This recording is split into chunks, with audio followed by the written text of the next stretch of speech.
Assalamualaikum warahmatullahi wabarakatuh. Waalaikumsalam warahmatullahi wabarakatuh. Selamat siang semua ya. Siang.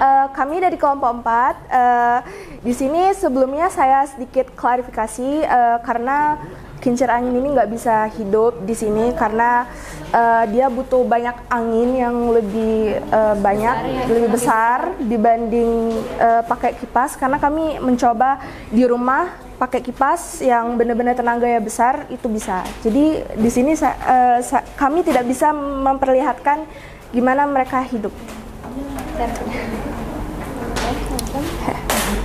Tapi sebelum itu kami akan memperkenalkan diri terlebih dahulu. Perkenalkan, nama saya Tiara Sabila. Nama saya Hanifah Almira. Nama saya Gada Fahadul Afifah. Saya Harisha Nadia. Saya Rais Maesa Ramadan. Dan saya Muhammad Rafi Antoni. Langsung aja. Siapa yang membaca? Belum bisa. Langsung aja. Atau langsung latar belakang? Apa? Nah, di sini kita mau tahu dulu nih, apa sih latar belakang yang dibikin dari kita mau buat ini? Oke, jadi seperti yang kita ketahui bersama, saat ini bumi sedang menghadapi pemanasan global yang semakin mengkhawatirkan. Salah satunya itu penyebab utamanya adalah penggunaan bahan bakar fosil secara berlebihan yang menghasilkan emisi gas rumah kaca dan menyebabkan suhu bumi terus meningkat dari waktu ke waktu. Nah, kondisi ini mendorong kita, terutama generasi muda, untuk mulai berpikir dan bertindak dalam mencari solusi yang lebih ramah lingkungan. Salah satu langkah yang dapat kita ambil adalah dengan memanfaatkan sumber daya alam yang melimpah di sekitar kita, khususnya sumber energi terbarukan. Salah satu contoh energi terbarukan yang potensial adalah energi angin. Energi ini tidak hanya melimpah, tetapi juga bebas dengan polusi. Melalui teknologi sederhana seperti kincir angin, energi angin dapat diubah menjadi energi listrik. Kincir angin bekerja dengan memanfaatkan kipas sebagai turbin dan dinamonya sebagai pengubah energi gerak menjadi energi listrik. Apakah harapannya? Tidak segitu saja, teknologi ini tidak hanya ramah lingkungan, tapi juga mudah diterapkan, terutama untuk skala kecil dengan pemanfaatan energi angin. Kita bisa ikut berkontribusi dalam mengurangi ketergantungan terhadap energi fosil dan membantu menjaga kelestarian lingkungan. Bagaimana cara pembuatannya? Baik, selanjutnya Rais akan menjelaskan bagaimana cara pembuatan dari kincir angin ini.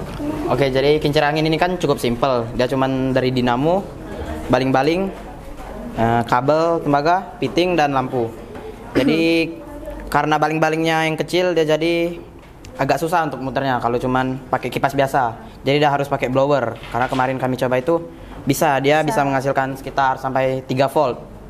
Jadi cukup untuk menyalakan lampu ini yang hanya sekitar 2,5 volt dan 3 ampere. Jadi di sini dinamo yang kami pasangkan dengan baling-baling. Terus kami lilitkan dengan kabel tembaga yang menjadi arus, dengan kami lilitkan juga dengan piting dan dengan lampu. Langsung harapan. Terima kasih Rais. Terima kasih Rais. Selanjutnya harapan yang akan dibacakan oleh Naya. Harapan kami dari pembuatan kincir angin sederhana ini adalah agar semua orang, khususnya itu generasi muda seperti kita, mulai sadar akan pentingnya menjaga lingkungan dengan memanfaatkan energi terbarukan.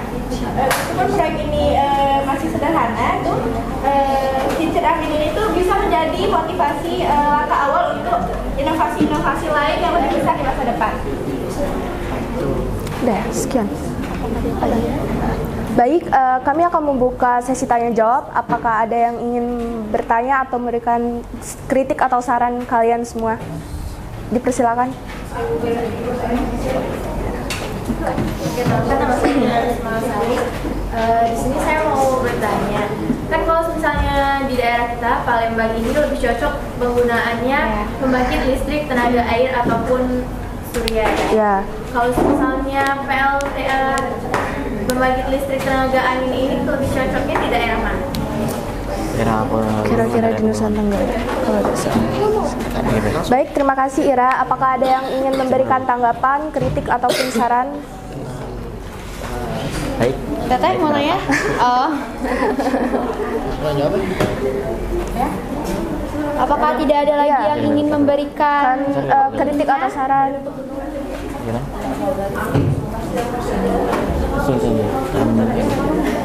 Gak ada, kami nggak di videoin. Nah, itu.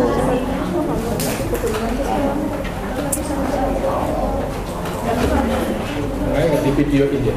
Iya. Lupa apa? Kalau di sini gagal, saya pas tunjuk video. Sudah. Oke, silakan Rais. Gunungan tadi habis itu. Oke, silakan Rais. Jadi kalau untuk di Palembang ini kurang cocok kalau untuk pakai ini itu, PLTA. Iya, PLTA. Ya. Jadi cocoknya itu di daerah pegunungan karena memiliki angin yang lebih banyak kan, yang cocok seperti di daerah yang di Jawa Barat, di Purwokerto. Di situ kan ada PLTA terbesar di Asia Tenggara dengan kapasitas 1008 megawatt. Terima kasih Rais. Ya. Oke, terima kasih Ira atas pertanyaannya. Udah, tutup. Oh, selanjutnya Teteh. Silakan.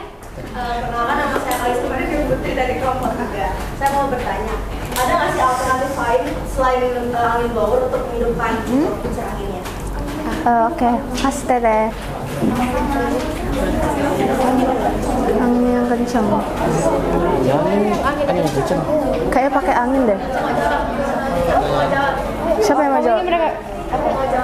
Mereka. Maksudnya? Siapa yang mau jawab? Enggak, siapa dulu yang mau jawab?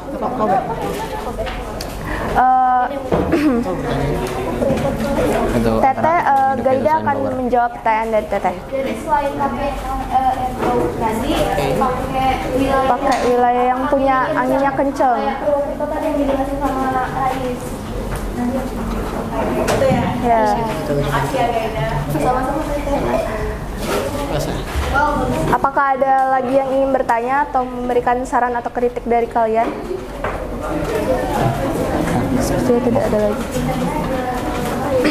Oke, sepertinya Tidak ada lagi. Sekian dari kelompok kami. Maaf tidak bisa nunjukin gimana proses kincir angin ini. Kami benar-benar minta maaf. Sekian dari kami. Wassalamualaikum warahmatullahi wabarakatuh.